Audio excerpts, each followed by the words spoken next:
Hey, friends, welcome to the Living Truth podcast. This is your host, Michael Cary. And today I am so excited to bring back Jay Stringer. Jay is the author of the incredible book, Unwanted. And it's just such a blockbuster. And today we're going to be talking about his brand new release. The book is called Desire. It's been several years in the making. And I've been anticipating this book for a while, and I've read so much of it already. It's guys, you need to grab a copy of this book. So, Jay, welcome back to the show. Michael, it's good to be with you again. Thanks for having me back on your show.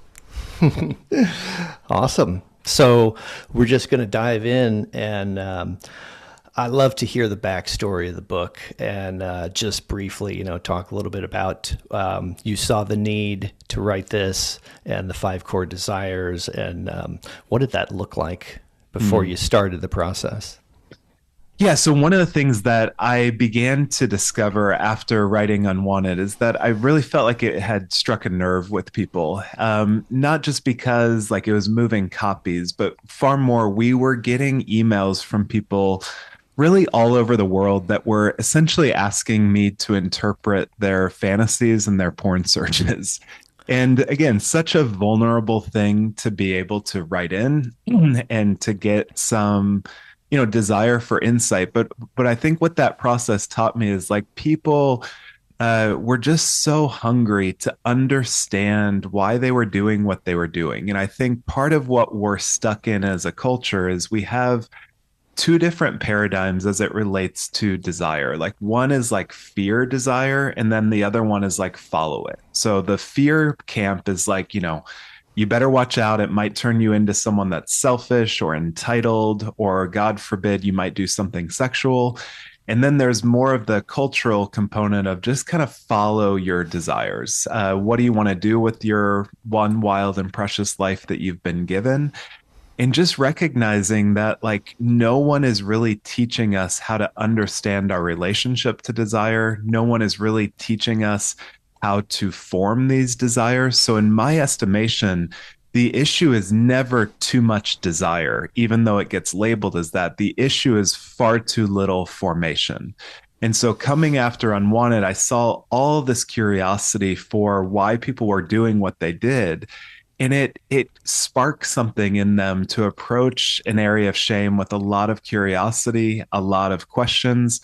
And so I was so grateful for that. But part of what it didn't do was to really show people that you don't just have a porn problem or an infidelity issue.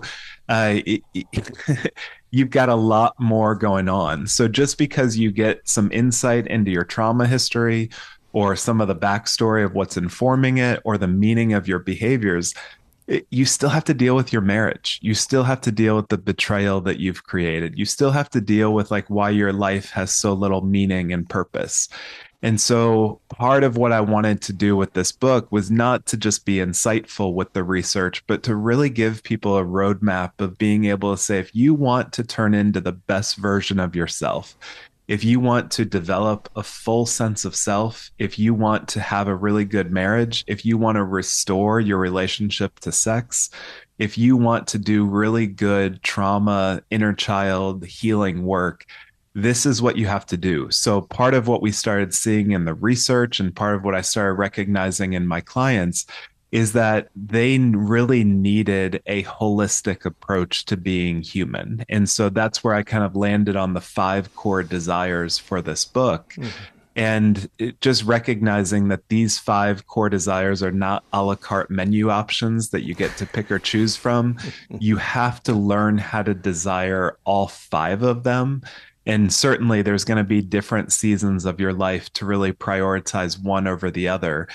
But if you want a paradigm to not just understand unwanted behaviors, not just understand the betrayals that you're feeling, but really know the fullness of your story and the way out to be able to really transform your life, your marriage, sex, and meaning and purpose, this is kind of how you do it. And we learn so much from the research, so much from, clinical practice, but these five core desires are so central to human flourishing.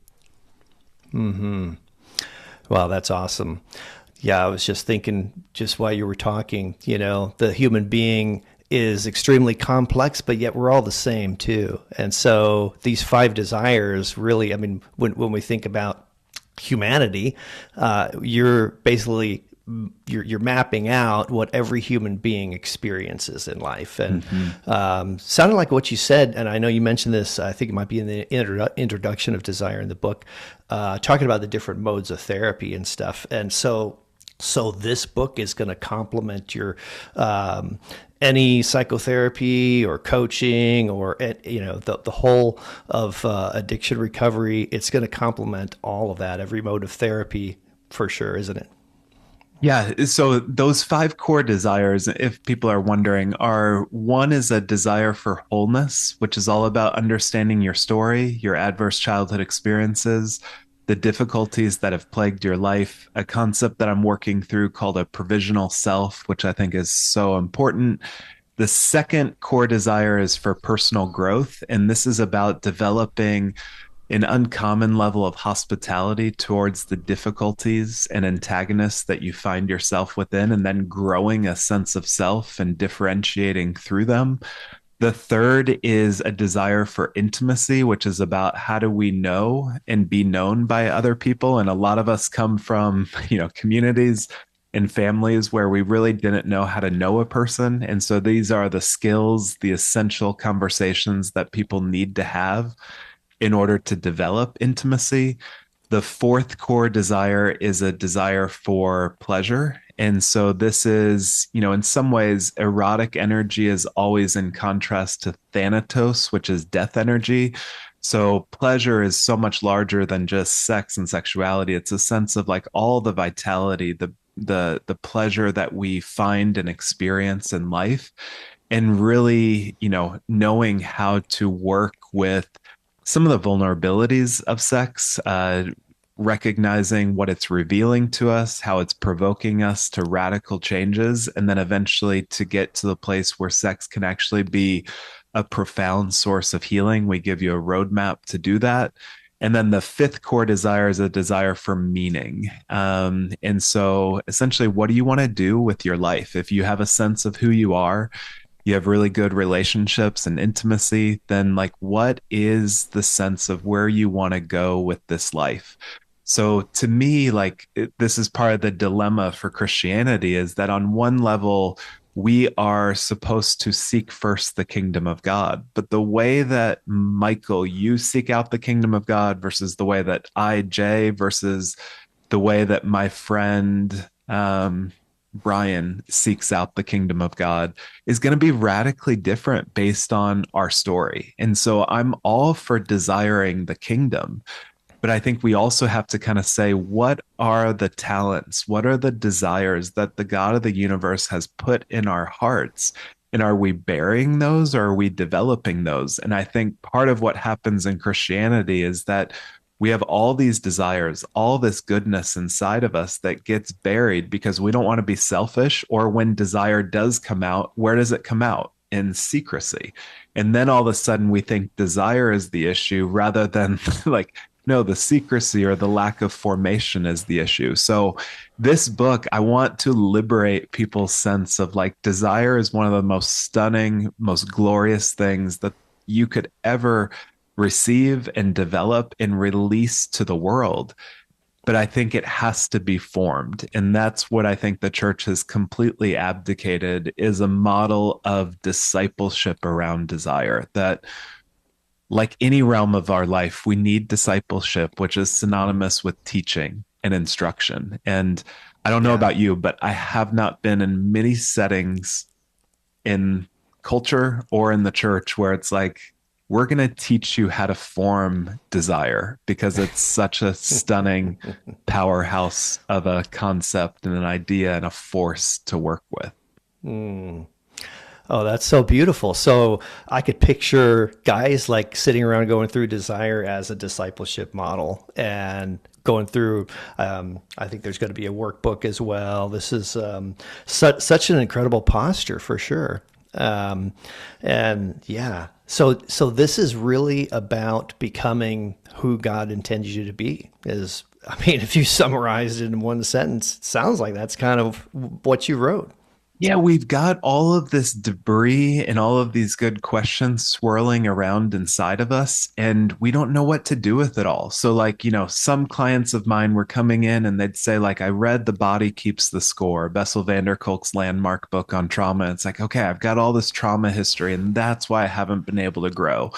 And then they'll listen to like the Huberman podcast and they're like, it's the health protocols. That's what I'm missing. I need more daylight. I need to optimize my health. I need to get my cortisol levels high in the morning, then reduce them at night. And if I can get sleep, and then they develop like some type of mastery. And so the new midlife crisis becomes like health optimization. And how can I, as a man, optimize my health a little bit better? And we think that that's personal growth and that's going to do it for us. Or we read the Gottmans, and it's like, okay, we really need to work on our marriage, or we need to read this book or go through this marriage seminar at our church, and then we're going to really address it.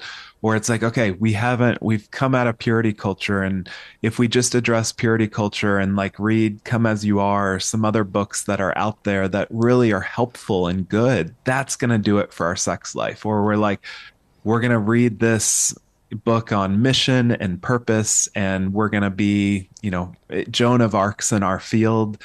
And then it's like, something inevitably implodes. And so, I work with a lot of people that end up being very successful within their careers, but their own marriages are imploding. So they've over indexed in meaning and purpose because they don't really desire intimacy. Or you get some people that love trauma and love their story and love recovery, but they don't know how to do intimacy. And so they're showing up very underdeveloped onto the stage of marriage. And then very quickly they get pointed out that they don't know who they are. And so these are things that we need to be taught how to desire all five.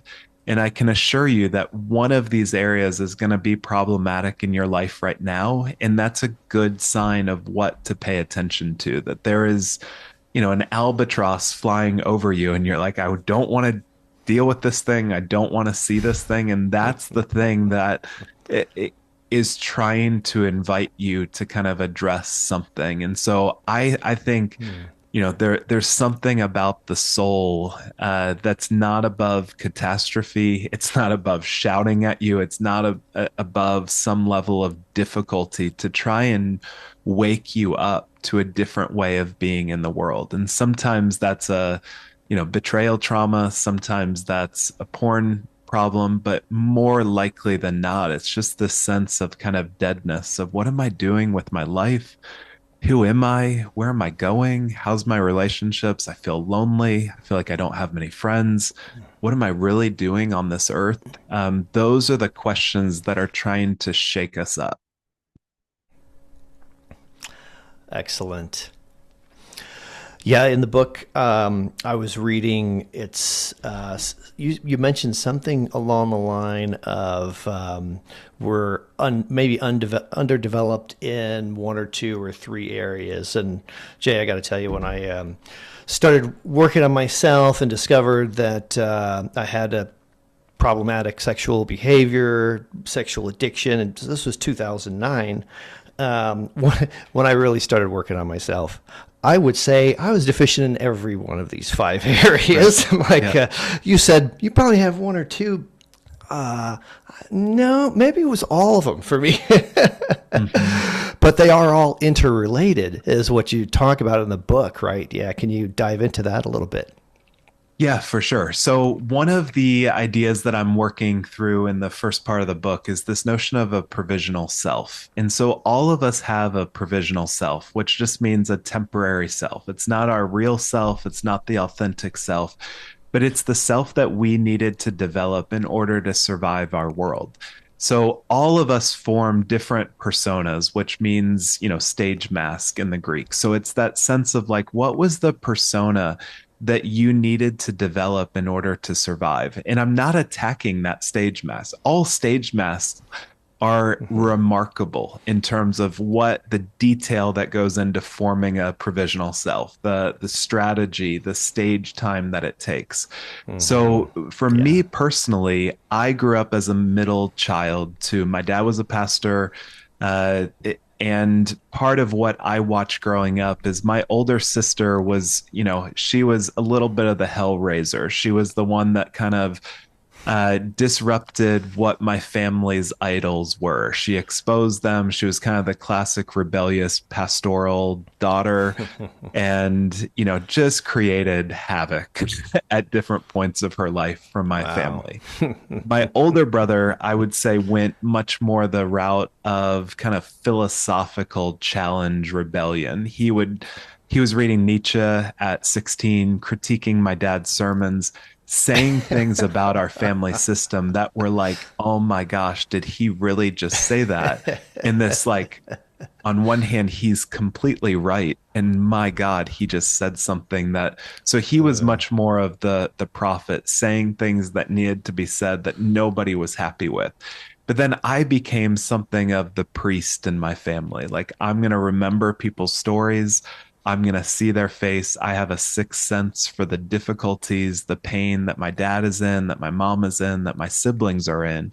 And so I start developing this provisional self that is very attuned to the needs of other people. That if I talk theology, if I talk psychology with my dad, we have a great relationship and he's happier around the house. If my mom is attended to by me and if I'm reading her face and her body language better than her husband, then she's happier in life. So all of that becomes my provisional self of being good, but then having what do I do with being bullied in middle school? What do I do with kind of my eating disorder? What do I do with eventually porn use in late, really college for me? So what do I do with all that? Well, all that needs to be buried because I can't be real. I just need to keep bringing my provisional self to bear.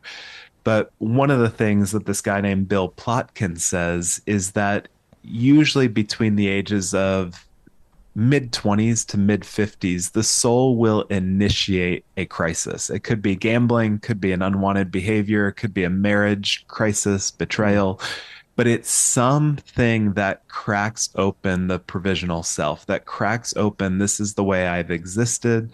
This is the way that I've shown up in relationships. I've always prioritized my husband. I've always prioritized a family, but I've never prioritized myself. I've never trusted my own intuition. And that's what begins to crack open. Or the sense of, I've always had a secretive sexual behavior and I haven't known how to talk about that. And then that disclosure or that crisis becomes the thing that kind of allows people to understand their story and then transition from a life of duality and two-step dancing through life into this sense of who am I really and what do I want to bring to the world. So it's essential that we go through some type of critical period.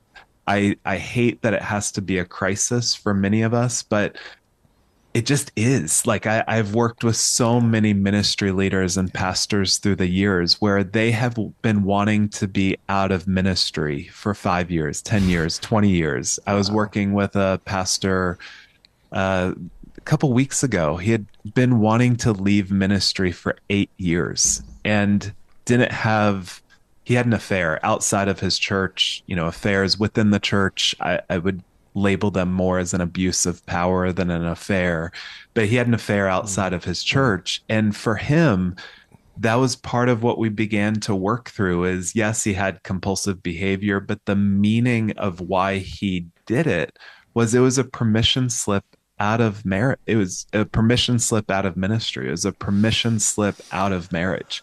And so all these things that he was not attending to that became the crisis Hmm. that kind of cracked him open, that allowed him to name what he really wanted. And that's often what happens when we don't have elders, when we don't have churches, when we don't have people older than us really guiding us through some of the difficulties of our life is crisis ends up happening. Some mental health challenge, some crisis with our parenting, some difficulty, financial, sexual, emotional, cracks us open. And so that's part of that bridge, is that it sucks to go through it. And yet we really Hmm. have to go through this to develop a new sense of self, an authentic sense of self, our true self. That is really fascinating. Yeah. Hmm. And I've walked guys through the crisis of, his wife finding out that he's having an affair, addicted to porn, whatever it is, and hitting that rock bottom, having a separation, whatever it is.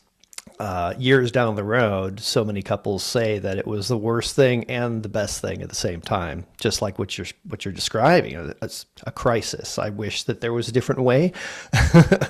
but you can't just bypass these things. Yeah, It's it part of the forces you growth to look at where experience. you come from. It forces you to look at who you are and what you want to leave behind, what you want to shed, like the patterns. But if you don't have places to be honest, if you don't have places where people are calling out the provisional self and inviting you into rites and passages of formation, what else are we left with? And so, again, never want to justify any level of sin or brokenness that people make, but it's also like we as the church have left little choice for people that want to be honest about their lives and work through their story and develop a deeper sense of purpose and understanding with their desire.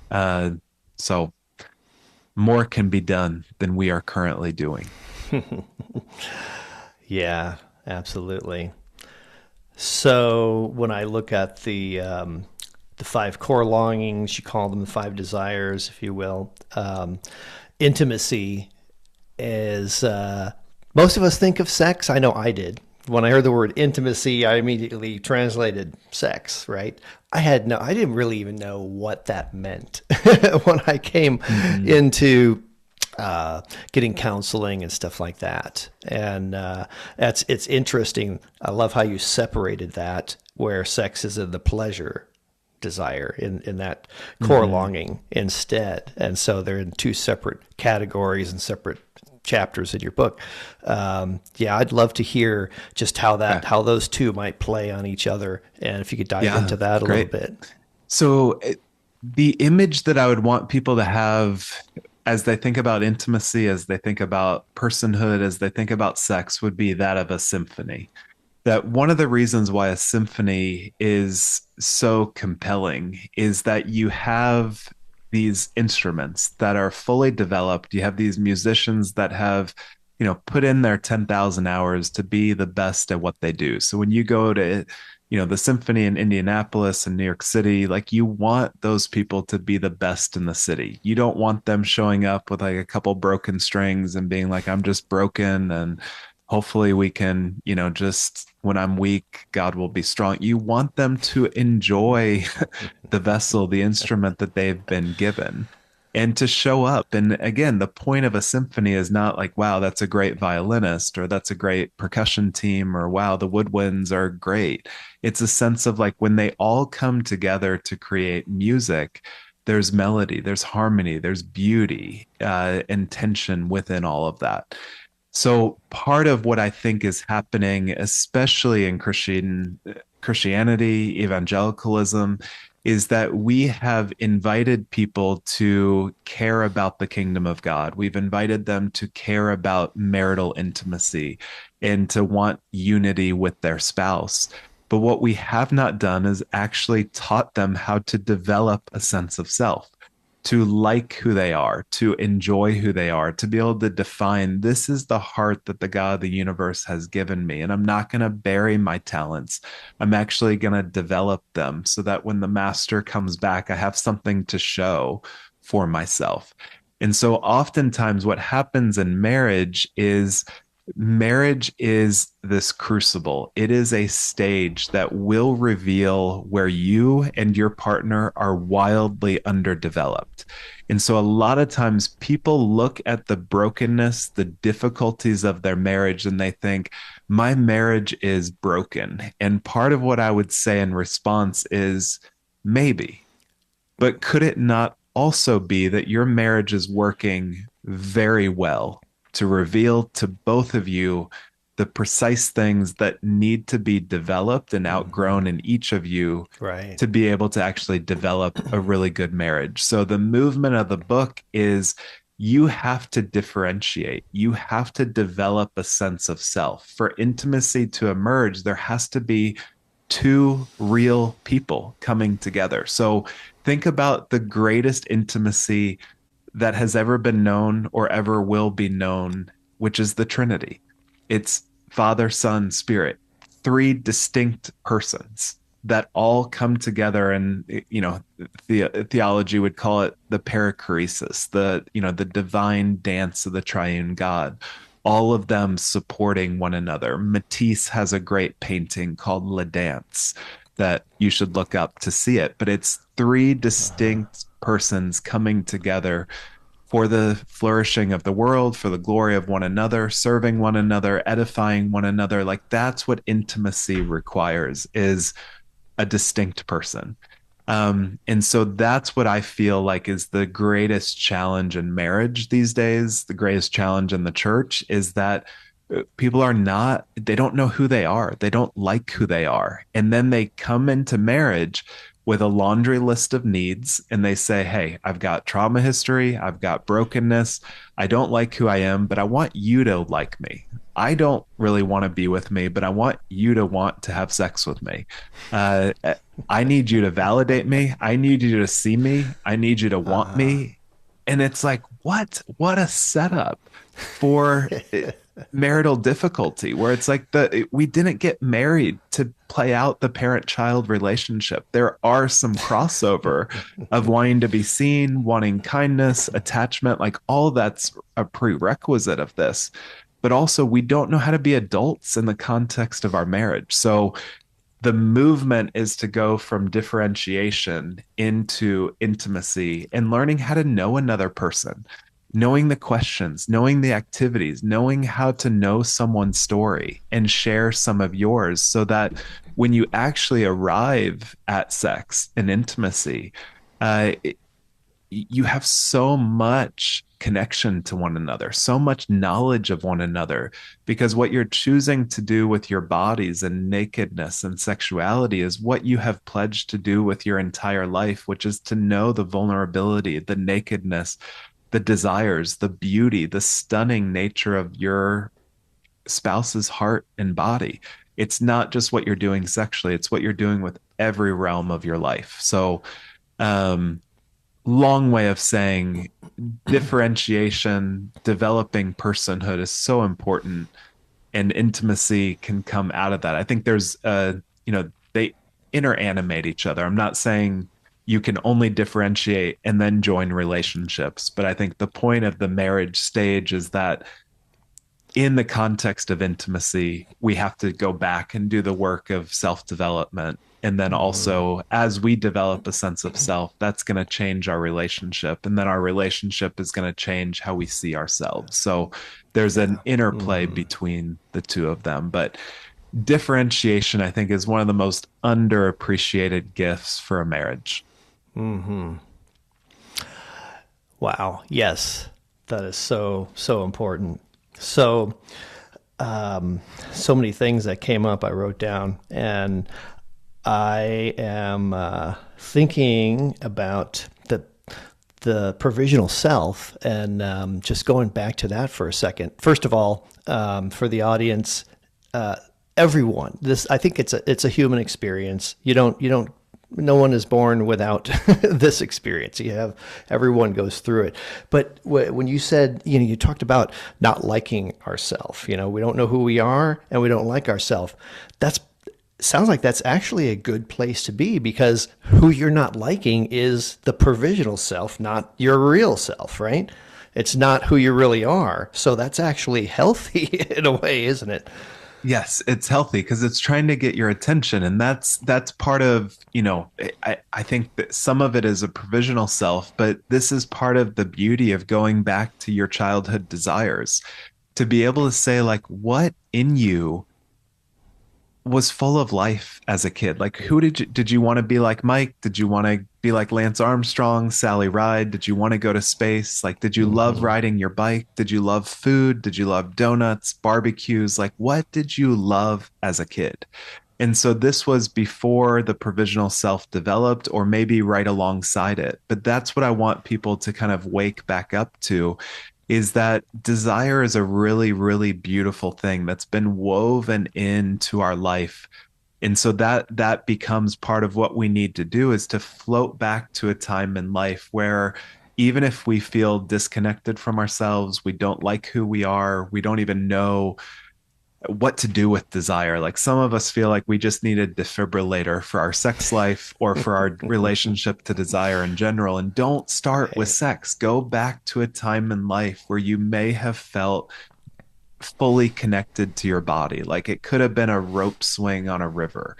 It could be like just eating like your favorite donut from your favorite shop, or like maybe it was having a sleepover with friends and getting popcorn and being able to watch a movie. Like, there are desires that have been woven into us, and that's part of this discovery process, is to get back to those things. So when I think about my own childhood, I had one uncle that was in kind of clandestine agency. I had another uncle that had been on a Delta Force team. And so when those uncles would come together to share stories, my goodness, there was nowhere else on the earth that I would rather be than to hear these declassified stories and like what they were up to in the world, and like these badass renegades, very different personality structures and interests, but like, wow, this was stunning to be able to hear those stories. Hmm. Well, when I think about some of the work that I do in the world today,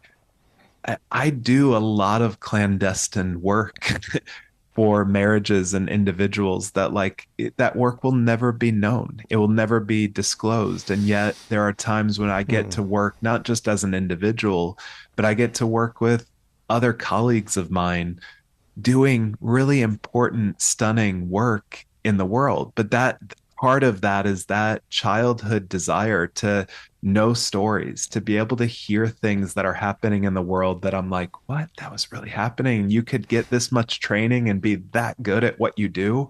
I've, used a lot of that energy for this work today. But same thing with food, that, I've lived in a civil war with regard to food for a really long time. I Hmm. have loved food, craved it when my 6-year-old self, like, loved barbecues, loved donuts. But then I had a 12-year-old that just like used food to self-soothe, used food in a way to kind of pour out contempt on myself.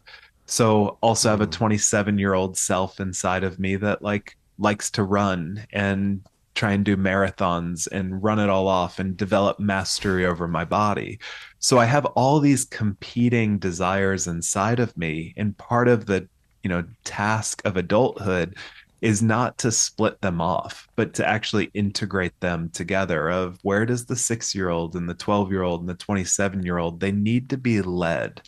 And so back to your key point, Michael, like, yes, the part of yourself that you don't like is probably a provisional self that got developed, that helped you survive, but now it's holding you back from these childlike desires inside of you, or these more liberated, playful experiences that you're actually after. And so let the life in you, whether it's now or back then, wake you up to the life that you actually want to live in the future.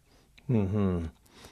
So similar Similar to how in Unwanted, you put together a roadmap for someone's sexuality and in desire. You're basically walking through the whole childhood. And I remember you mentioning some of those things in the book when you're talking about the your favorite favorite foods, barbecue, and stuff like that, going back into your childhood. So using your story as a roadmap to go back into your desires and bring about the true self. It's kind of what that sounds like. And Absolutely. Yeah. and something I just wanted to point out to the listeners too is on intimacy. So, thinking about that journey, I mentioned in 2009, coming into recovery, my definition was sex, is what I said, and then that changed, and so the definition of intimacy was sharing something deep and personal, or whatever that is. But that was from my provisional self. Yeah. Still, it's Yeah. like maybe it's another version of intimacy, but real, true intimacy. I love how you referenced it several minutes ago, of representing the triune God. And so, like, you're talking about real, true intimacy is when you're bringing your true self forward. Yes. Not necessarily sharing something really deep and personal, right?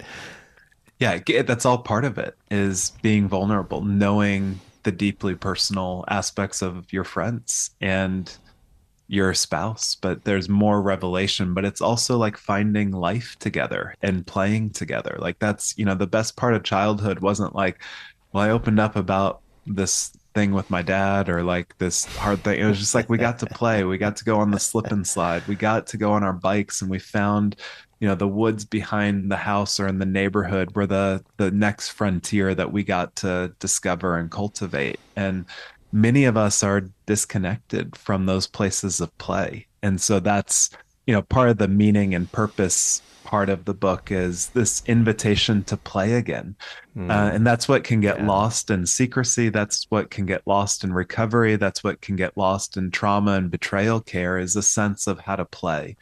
And so, whenever we're talking about the great musicians of our time, the Mozarts, the Beethovens, modern day John Batiste, we don't say that they like just kind of labored at the piano. They're working. We say like they played. Mozart played the piano. John Right. Batiste plays. So that's the invitation, is like, recovery, transformation should really be fun. There's a lot of hard work, a lot of difficulty that we have to, you know, traverse through. So Hmm. much agony, so much swamplands of the soul that we have to move through. And yet there should be a growing sense of our capacity for play. And yeah, you mentioned early on in the book of approaching all of it with compassion, curiosity is it's absolutely necessary, isn't it? Mhm. Approaching your story, the all of these things that we're talking about, right?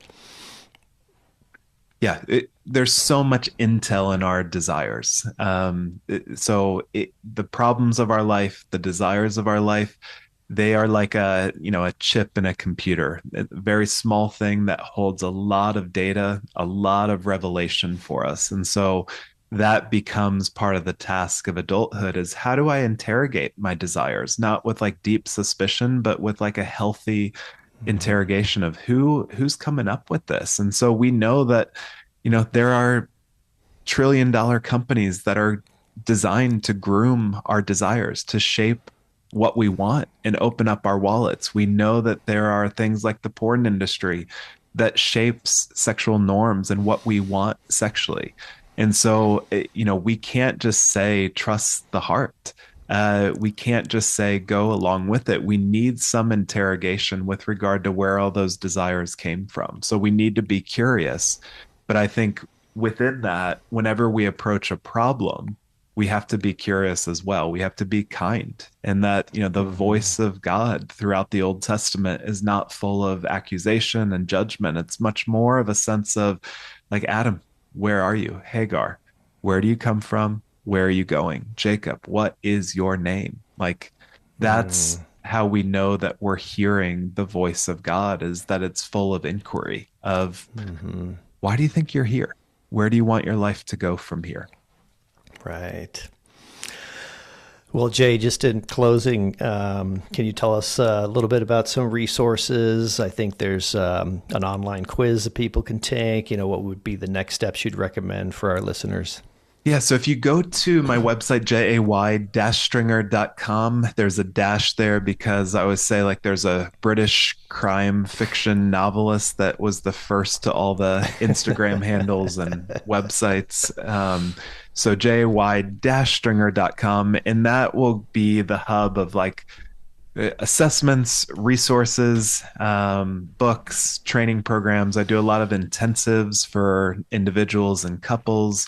And then, yeah, we have this free desire profile quiz as well, which is essentially like a really fun way to it's about a 30-question quiz, and it's going to give you kind of where you're underdeveloped in desire and where you might be over indexed. But then the really fascinating part of the quiz is you bring your high score and your low score together, and then it's going to give you an archetype with regard to this is who you are. So, some people might Wow. be like I can't remember if we labeled them like the cozy partner, but they have like this high desire for intimacy and coziness, and they love their Netflix and their like walks with their partner, but they really don't know their own story. They don't know who they are. So the danger that they run in marriage is that their marriage becomes tepid and pretty boring after a while. And so it's going to kind of hopefully read your mail a little bit with regard to like, here's your dignity of where you're at your best. And here's probably something that you're going to want to develop completely free. And it's a good way to kind of get started, develop some language around this. So check that out if you're interested. Absolutely. And the book Desire and the workbook, I'm sure, is on Amazon, just about any bookstore you could find, Kindle, all of that stuff. So, Jay, thank you so much for being on the show. I really enjoyed talking to you. It was incredible. Yeah, thank you for hosting this conversation. I think just even as we were talking pre-show, it's just so important, in some ways, sequel and prequel to Unwanted. It's just like we need resources to really help us understand this really powerful force inside of us. And so I think sometimes when you're outgrowing an unwanted sexual behavior or you see the problem of desire that wreaked havoc in your marriage, you kind of just think like, desire is dangerous. Desire is something that we need to eliminate, we need to suppress. And as I said earlier, the issue is not too much desire, it's too little formation. We can never become too full of desire for God, for our partners, for our meaning, purpose, to develop these talents inside of us. So hopefully Yeah. people feel a sense of invitation to that question of who am I? Where do I come from? Where do I want to go with all these desires that God has put inside me?